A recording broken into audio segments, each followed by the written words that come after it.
Bonjour mes camarades. Alors l'UDR, c'est l'Union départementale des retraités, et ce n'est pas un syndicat, mais c'est l'union des sections syndicales de retraités, plus quelques camarades n'ayant pas de section départementale, qu'on appelle les camarades isolés. Alors le fait d'existence de l'UDR signifie bien que le syndicalisme continue même à la retraite. En effet, beaucoup de camarades pensent qu'une fois arrivés à la retraite, le syndicat ne sert plus à rien. Ils sont adhérents pour se défendre de leur patron, ou pour avoir une protection. C'est souvent le cas. Eh bien, je vous dirais que ceux-là n'ont rien compris quant à l'utilité d'un syndicat, et plus particulièrement celui de Force ouvrière. Car des revendications, l'Union départementale des retraités a pratiquement les mêmes que celles des camarades actifs. Nous sommes pour l'augmentation des salaires, des retraites et des pensions, ainsi qu'une amélioration du pouvoir d'achat et pour une meilleure couverture sociale. Année après année, le mode de revalorisation des retraites mis en place en 1993, à la dure, démontre sa nocivité. En désindexant l'évolution des retraites sur celle des salaires, les retraités s'appauvrissent inexorablement. Qui plus est, la Commission économique de la Nation chargée du calcul de la révalorisation des pensions et des retraites du régime de base minimise les prévisions inflationnistes pour l'année en cours, oubliant la quasi-totalité du rattrapage de l'année précédente. Pour certains retraités, la misère est déjà là. Les retraites ne suivent pas le coût de la vie, et chaque année, l'appauvrissement augmente. Il y a aujourd'hui, mes camarades, plus de 8 millions de pauvres en France. Et malheureusement, ce chiffre est en croissance constante, et plus grave encore, ces pauvres sont de plus en plus pauvres. Rien d'étonnant des difficultés financières rencontrées par chacun. Le pouvoir d'achat est en forte diminution provoquée par une hausse sur les produits de première nécessité. Je vais vous en citer quelques-uns. Produits frais, plus 3,8. Le pain, 3,3. L'huile, 7,9. Produits de base de sucre, 5,6. Le lait, fromage, les œufs, 3,6. Le café, 16,8. Sans compter sur l'énergie, alors 11,5. Les combustibles liquides, 28,3. Les carburants, 17, etc., etc. Vous le savez très bien. Si nous pouvons faire une comparaison avec nos voisins allemands, leur panier de ménagères est de l'ordre de 30% moins cher qu'en France. Eh oui, mes camarades. À cela s'ajoute les déremboursements de certains médicaments, l'augmentation des mutuelles qui fait que beaucoup de retraités ne pourront plus payer et finiront par ne plus s'assurer de couverture mutualiste, ce qui les amènera à ne plus se soigner. Les riches, le sont autant, et si ce n'est plus. Force ouvrière revendique depuis de nombreuses années une meilleure répartition des richesses. C'est aujourd'hui une nécessité urgente, mes camarades. Tout cela démontre aussi le profond mépris du système actuel envers les retraités, encore augmenté par les dernières mesures fiscales. Car attention, avec les impôts de 2012, il va y avoir quelques grincements de dents chez les retraités. En effet, avec la non-revalorisation des barèmes d'imposition pour le calcul des impôts sur le revenu, le franchissement des paliers entraînera de lourdes pénalisations financières pour de nombreux retraités. Une première simulation de l'impact du gel des barèmes sur les catégories de retraités imposables en 2011, qui paient donc impôt sur le revenu, la CSG, le RDS, les taxes foncières et l'habitation, atteste injustement des effets répartis avec 1,7 d'augmentation en 2012. Alors ceux qui ont déclaré 50 000 € en 2011 vont payer 3,1% d'impôts en plus.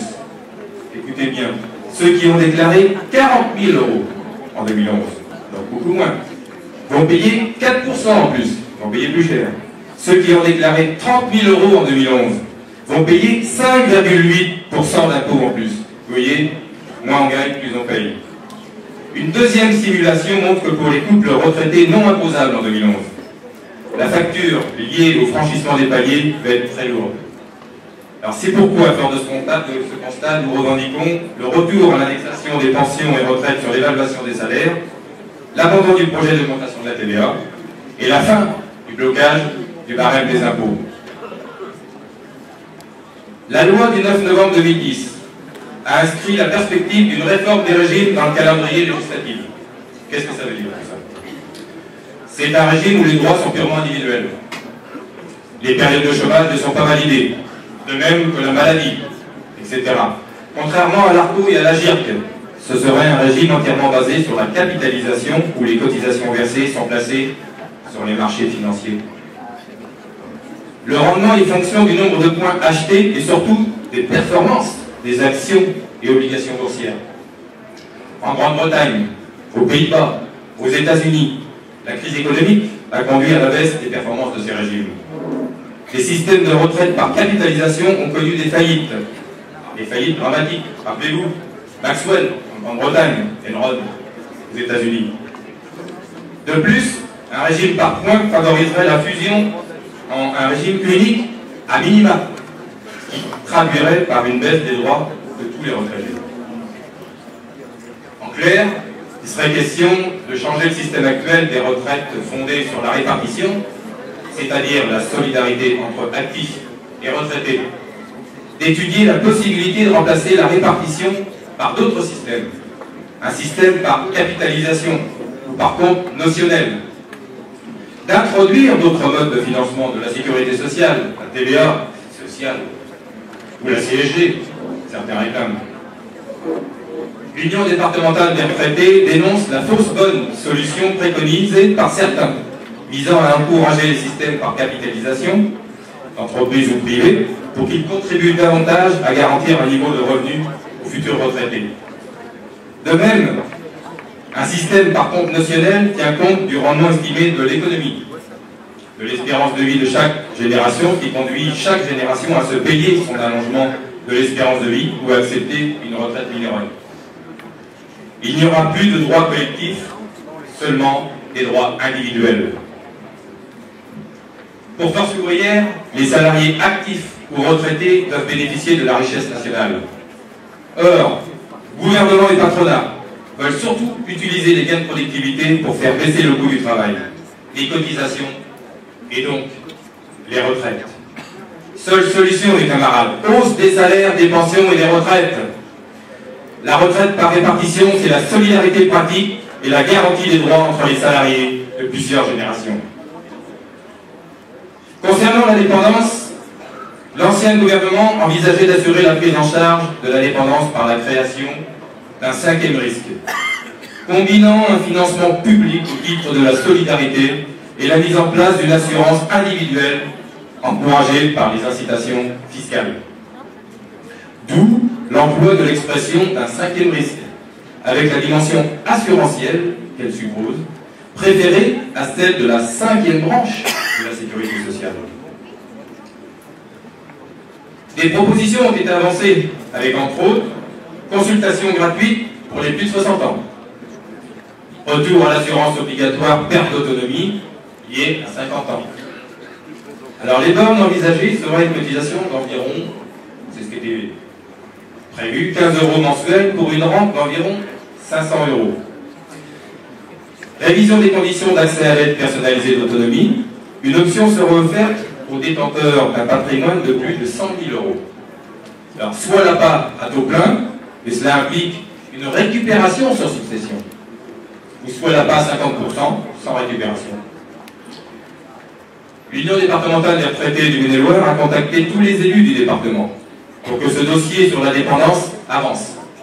Seuls 2 d'entre eux nous ont répondu, en précisant, bien sûr, sur le manque de moyens du gouvernement. Nous espérons enfin que ce dossier sur la dépendance soit adopté après 4 années de discussion.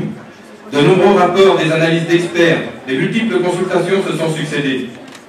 Depuis l'annonce par l'ancien gouvernement en 2007 d'une vaste réforme pour la mise en place d'un cinquième risque. Camarades, l'inquiétude des retraités tient principalement à une prise en charge insuffisante du risque de perte d'autonomie. Et dans bien des cas, à un manque de place dans les établissements publics d'hébergement pour personnes âgées dépendantes. L'Union départementale des retraités Force ouvrière du Maine-et-Loire reste très vigilante et attend non plus des discussions, mais des actes sur ce dossier. Alors Jean-Claude, je compte sur toi pour faire avancer ce dossier. Pour conclure, mes camarades, je voudrais faire un appel à vous, camarades actifs, pour que vous fassiez le maximum afin de garder adhérents les camarades qui partent à la retraite.